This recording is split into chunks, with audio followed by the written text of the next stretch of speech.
कितना भी पढ़ लो, वो एक दिन, वो एक पेपर डिसाइड करेगा आपकी पूरी लाइफ।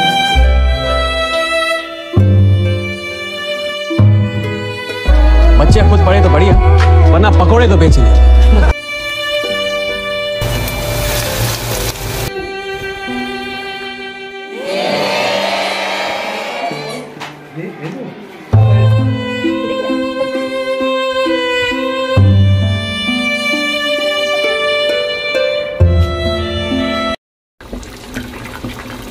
अस्सलाम वालेकुम, welcome back to my channel Barza की मॉम व्लॉग्स। कैसे हैं आप सब? आई होप कि आप सब ठीक होंगे। हम भी ठीक हैं, मज़े में हैं।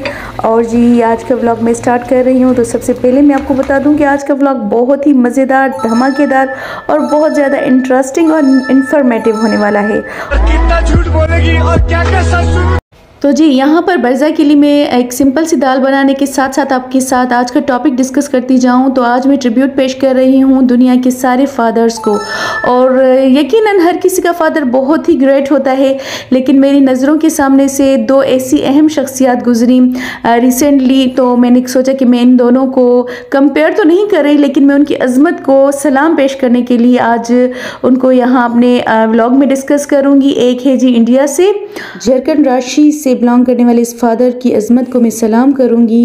ये उसके साथ उसकी बेटी है। तो ये जब वाक़या मेरे सामने गुजरा, यकीन करें मेरी आंखों में आंसू तो आ गए, लेकिन उसके साथ साथ बहुत खुशी हो रही थी। ये आप क्लिप देखें ज़रा। वाक़या कुछ यूँ था कि इस आदमी को जो है कैंसर थी और इसकी बेटी के साथ बहुत जुल्म और ज़्यादती हो रही थी ससुराल में, और यहाँ तक कि उसको डाइवोर्स भी हो गई थी। लेकिन वो सिर्फ इस वजह से कि मेरे फादर को दुख ना पहुँचे वो उनको नहीं बता रही थी। तो इनके ससुराल वालों ने पुलिस मंगवा कर इसको निकालने की कोशिश की। तो मोहल्ले वालों ने जब इनके फादर को बताया तो इस फादर ने एक अजीम काम किया जो मेरी नज़र में रियली अप्रिसिएशन के काबिल है कि उसने पूरी जिस तरह से बारात लेकर जाते हैं ना, वैसे ही अपनी बेटी को शान और शौकत के साथ ढोल धमाके बजाकर आतिशबाजी करके वो बड़े ही फ़ख्र से अपनी बेटी को अपने साथ लेकर आया। ये होता है मान अपनी बेटी पर, और एक बेटी के लिए जो बाप किरदार अता करता है ना, मैं कह रही हूँ इसकी ये एक अजीम मिसाल है। हमारे यहाँ ज़्यादातर तो यही कहा जाता है बेटी को कि आपकी शादी हो रही है तो अब वहाँ से आपकी मैयत निकलनी चाहिए। ये सेंस उस दौर में बिल्कुल वैलिड था जब इंसानों को कदर होती थी कि अब किसी की बेटी अब अपने घर में ला रहे हैं तो उसको बसने दें। लेकिन आजकल के माहौल में शायद कुछ ऐसे हैवान सिफत लोग हैं जो समझते हैं कि वाकई इनकी मैयत ही यहाँ से घर से भेजनी चाहिए। तो इस तरह से ऐसे वाक़यात में अपनी बेटियों को बहुत सपोर्ट करें। अगर कहीं देखें आपने जो नाज़ों से पली हुई बेटियाँ आपकी बहुत ही मोहब्बत से परियों की तरह आप रखते हैं, शहजादियों की तरह रखते हैं, किसी इंसान के हवाले करते वक्त आप उनको सिर्फ इतना ज़रूर बोल दिया करें कि मैंने उसको इंसान समझ कर आपकी शादी की है। अगर वो जानवर निकले तो उसी टाइम वापस आ जाना, ये उसके लिए बहुत हिम्मत की बात होती है। और ये एक इंडिकेशन भी होता है उनके ससुराल वालों के लिए कि ये पीछे से सपोर्ट वाली है। लेकिन ये है कि बेटियों को भी चाहिए कि अपनी तरफ से पूरी कोशिश करें वहाँ बसने की, लेकिन अगर उनके साथ इस कदर जुल्म और ज़्यादती हो रही है तो खुदारा प्लीज़ अपने पेरेंट्स को बताया करें। और ज़िंदगी बहुत खूबसूरत है, उसको ऐसे जानवरों के साथ बिल्कुल भी ज़ाया नहीं करनी चाहिए। ये जस्ट मेरे अपने पर्सनल जो है व्यूज़ हैं। आप क्या सोचते हैं, आपकी राय क्या है, मुझे ज़रूर कमेंट बॉक्स में बताइएगा। तो जनाब यहाँ पर मैंने आपको वीडियो जो चल रही थी उसमें देखा होगा कोलगेट वाले आए थे, बच्चों को पेस्ट और ब्रश वगैरह दिया, ओरल हाइजीन के बारे में उन्होंने बहुत अच्छी सी एडवाइजेस वगैरह दी थी। और जी सेकेंडली जिस फादर को मैं आज यहाँ अप्रिशिएट तो करूँगी ही, लेकिन उनकी अज़मत को भी सलाम करूँगी। उनको तो पूरी दुनिया सलाम करती है डेफिनेटली, लेकिन आज उनके साथ जो वाक़या पेश आया मेरा दिल बहुत दुखा। तो मैंने सोचा कि मैं ऐसे फादर की अज़मत को भी सलाम करूँ जिसने इस बुढ़ापे में एक जवान बेटे को खो दिया। जनाब वो हैं तारिक जमील साहब। मुस्लिम्स हो या नॉन मुस्लिम सभी को उन्हीं के साथ बहुत अकीदत है। ये ऐसी शख्सियत है जिनकी वजह से हज़ारों लोगों ने इस्लाम कबूल किया, और वैसे भी इनके बयानात बहुत ही मोहब्बत से भरे हुए होते हैं। और मैं ख़ास तौर पर इनकी बहुत बड़ी फ़ैन हूँ और मुझे बहुत अकीदत है मौलाना साहब से।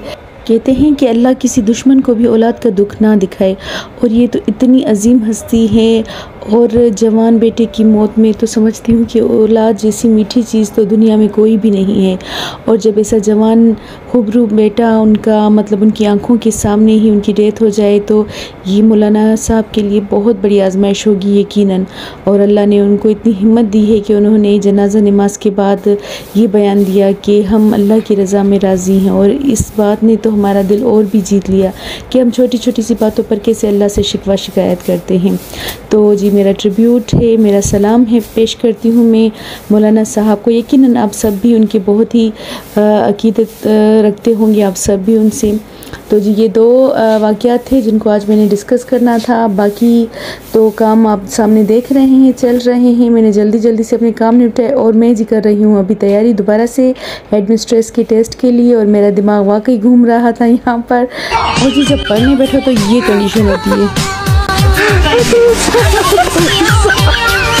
लेकिन जी इस बार तो मैंने कसम खा रखी है कि चाहे कोई भी कंडीशन हो मुझे उस सब से हटकर अपनी पढ़ाई पर तवज्जो देनी है, उसी पर फोकस करना है। तो मैं सब कुछ हटाकर ये देखिए मैंने कितना इस पर लिखा हुआ है। मैंने बहुत कोशिश की है हर तरह से। और जो इस तरह से जॉब के लिए अप्लाई करते हैं तो मैं इसलिए भी ये सारी चीज़ें शेयर कर रही हूँ ताकि आपको भी मोटिवेशन मिले और आप भी इसी तरह से गवर्नमेंट जॉब्स के लिए ज़रूर अप्लाई किया करें। और उसके लिए ज़रूरी है कि बहुत ज़्यादा मेहनत करें। और जी इसके साथ एक अहम पॉइंट ये भी है कि फ़िलहाल जब तक आप अपने टेस्ट की तैयारी कर रहे हैं तब तक आप अपने सारी वो चीज़ें जिनमें आपको इंटरेस्ट है और जो एज अ हॉबी आप यूज़ करते हैं उनको आप थोड़ा साइड कर लें अपनी लाइफ से। लाइक अगर आपको आउटिंग का शौक़ है, अगर आपको मूवीज़ देखने का शौक़ है, मोबाइल ज़्यादा यूज़ करते हैं, बुक्स वगैरह जो दूसरी कोई हैं उनको रीड करते हैं जो अपने के सब्जेक्ट से हट कर हैं, तो उन सबको फ़िलहाल थोड़ा स्टॉप कर दें। वो ज़िंदगी का हिस्सा है यकीनन, लेकिन फ़िलहाल जो आप फोकस कर रहे हैं वो अपनी स्टडी पर करें और कोशिश करें। हार्ड वर्क से बेहतर है कि आप स्मार्ट वर्क करें, क्योंकि ज़िंदगी में हम काम तो करते ही रहते हैं और अगर हार्ड वर्क करते हैं तो बहुत ज़्यादा टाइम लेता है। लेकिन यही कि अगर आप उनको थोड़ा सा सॉर्ट आउट करके स्मार्ट वर्क करेंगे तो आपका टाइम भी बच जाएगा और आपको बेनिफिट भी मिलेगा। तो जनाब ये तो मेरी चल रही है यहाँ पर स्टडी, उसके साथ साथ हमारे काम भी चलते रहेंगे। और जी बादाम तो मैं खा रही हूँ कि शायद मुझे थोड़ी अकल आ जाए, लेकिन किसी ने कहा है ना कि बादाम खाने से अकल नहीं आती है, धक्के खाने से अकल आती है।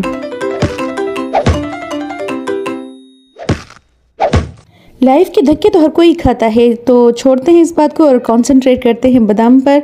खामखा क्यों हम अपना मूड ख़राब करें।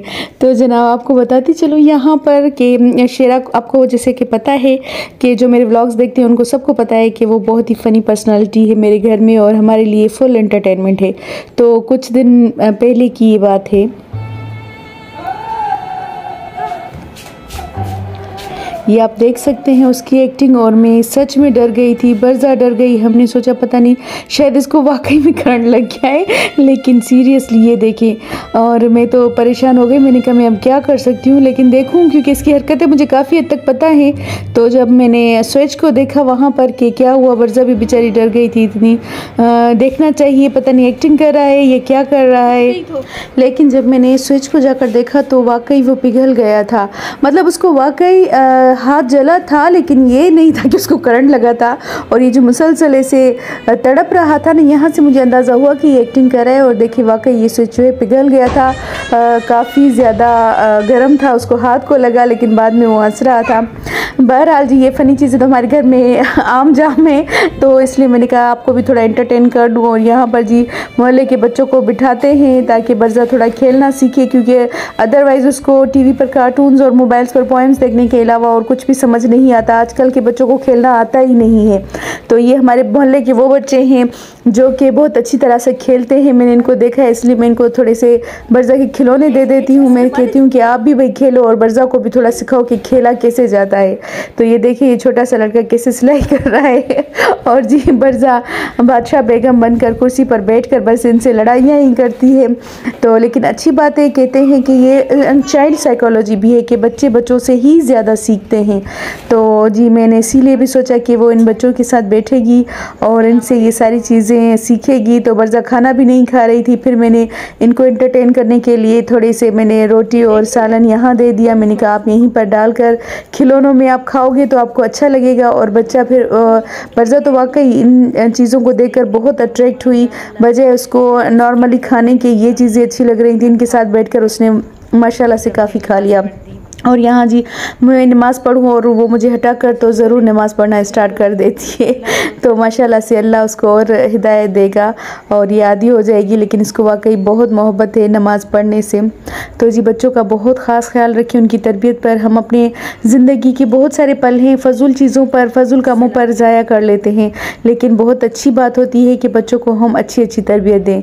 तो जनाब रात में लाइट ऑफ हो गई थी, मैं अपने काम में बिज़ी हो गई, खाना वगैरह बना रही थी और मुझे पता ही नहीं चला उसके बाद कि इसको कहाँ से मेरा बेसन हाथ लगा है। उसने ये देखिए डब्बे से निकाल कर जी पूरा यहाँ पर फैला दिया है और ख़ुद को भी पाउडर शोडर लगा दिया। और जब मैंने उसको आईना दिया कि मैंने कहा अब देखो आपने क्या अपना हाल किया है, तो उसको पहले तो यकीन ही नहीं आ रहा था कि ये मैं हूँ, क्योंकि वो बार बार आईने को पलट कर देख रही थी कि शायद ये कोई और बच्चा है। तो बहरहाल जैसे उसको रियलाइज़ हुआ बहुत हंस रही थी। तो जनाब आज का ब्लॉग यही था, बस इसके साथ मैं आपसे लूँगी इजाज़त। नेक्स्ट ब्लॉग में आपके साथ मिलूँगी, टॉपिक मुझे ज़रूर सजेस्ट किया करें और जी इसके साथ सब्सक्राइब करना बिल्कुल भी ना भूलें, लाइक करें, शेयर करें और कमेंट ज़रूर किया करें।